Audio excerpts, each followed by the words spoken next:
something in the way she moves. Have you ever thought about the modulation that happens in the song?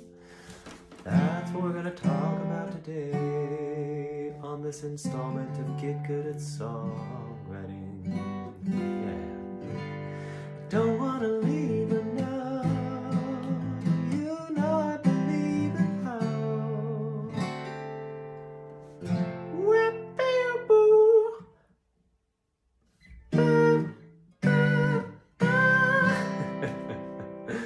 Okay, welcome to this installment of Get Good at Songwriting. Today we're going to talk about, as you heard, the song Something by the Beatles. It's a song that has a lot of cool harmony going on, but in order to fit into one live stream, I'm going to just focus on one thing, and that is the modulation that happens in this song.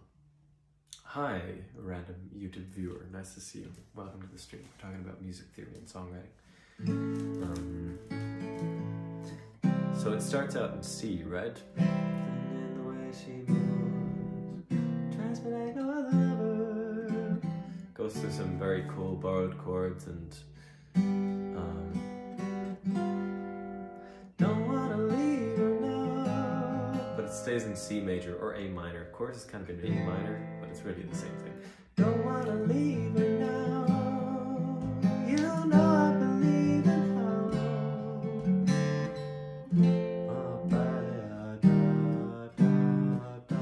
So there's a bunch of cool stuff going on there, all in C major.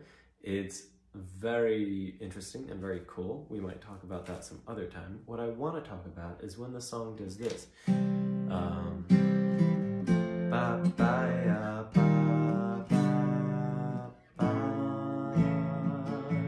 know that part? The second time, after the second chorus, instead of doing the regular riff like we hear in the intro, wait, that ain't it.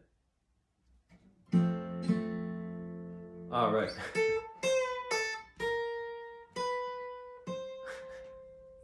Thought it started on a C for some reason. This little riff right here, in the intro, when you hear it in the intro, this is how it sounds.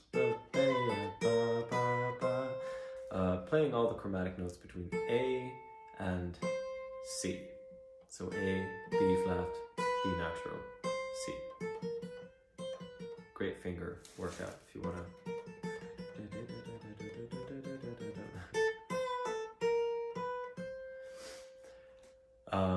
So that's what it sounds like in the intro and after the first chorus. But after the second chorus is what I'm interested in looking at today, when it goes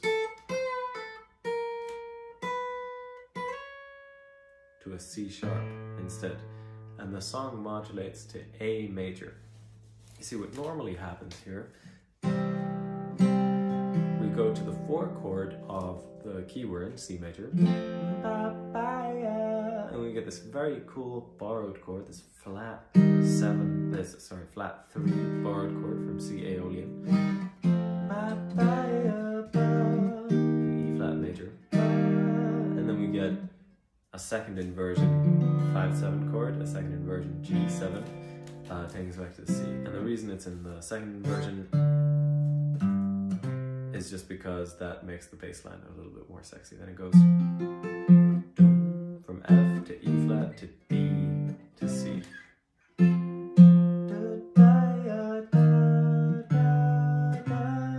Instead of which is also cool, but I think is a lot cooler. So that's why. G over D, C, F, E flat, G7 over D, C. A very clever thing happens when we transition into the bridge, however, which is, this bit. It goes a half tone higher than normally. Hello, Dylan. Welcome to the stream on Instagram. We're talking about music theory and the Beatles and songwriting. It's very cool.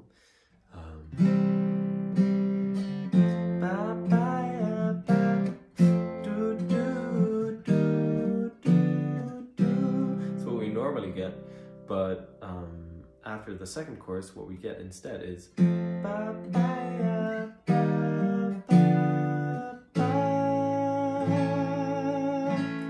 so the guitar riff, instead of landing on a C natural like normally, it lands on a C sharp, which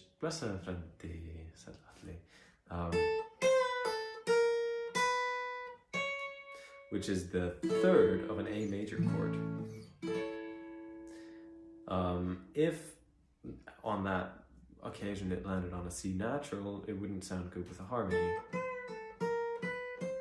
B, we go to this chord, so it needs to be B, C sharp, and not C natural, C natural, C sharp. So that's why. And it's just this really smooth transition to land straight on the one chord of the new key. And it's not like there's, strictly speaking, a pivot chord, which are often seen in modulations of this kind. Although if you wanted to get really technical about it, you might say that the G7 here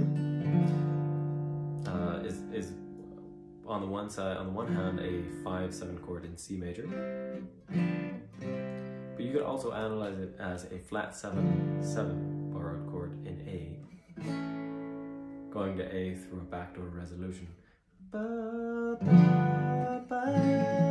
It's a very, honestly, a pretty legit way of analyzing it, I would say.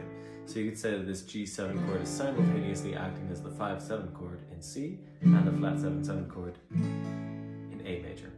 And that's how I would technically analyze this bit.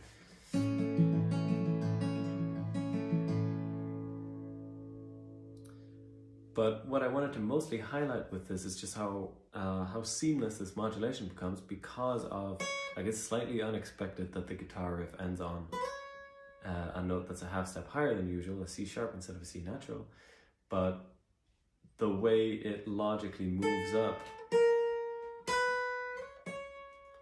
just makes you not question the modulation. I'll play it to you in just the chords, and then I'll play it to you with the melody.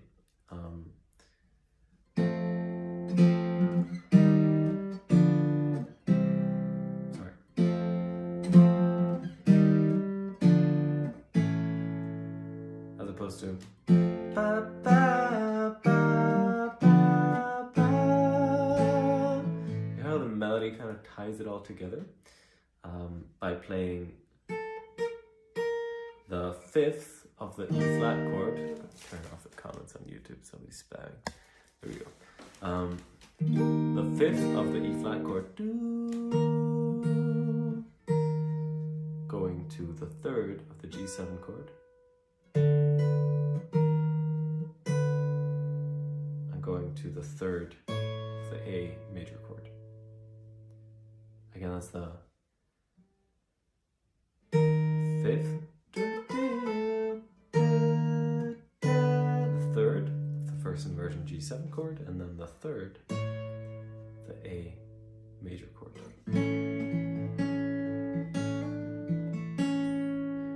Hey Anehoku, I'm not sure if I know you under that name, but welcome to the stream. And that's it, basically. I'm about to post the replay of this. We just harmonically analyzed Something by the Beatles and the modulation that happens in the middle of the song. And if you want to catch the replay, then that'll be up in a second. Thanks for joining me on the stream. And remember that you can, main takeaway for today is that you can justify most anything, almost any chord progression if there's a good melody that connects the chords in a logical manner, landing on a chord tone of each chord, and creating a unified melody that sounds good on its own, and then it's given context by the chords, and simultaneously it is giving context to the chords, if that makes sense.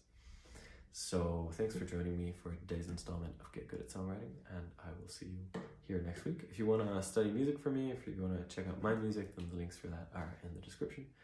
And right, see you same time next week, lovies. Mwah.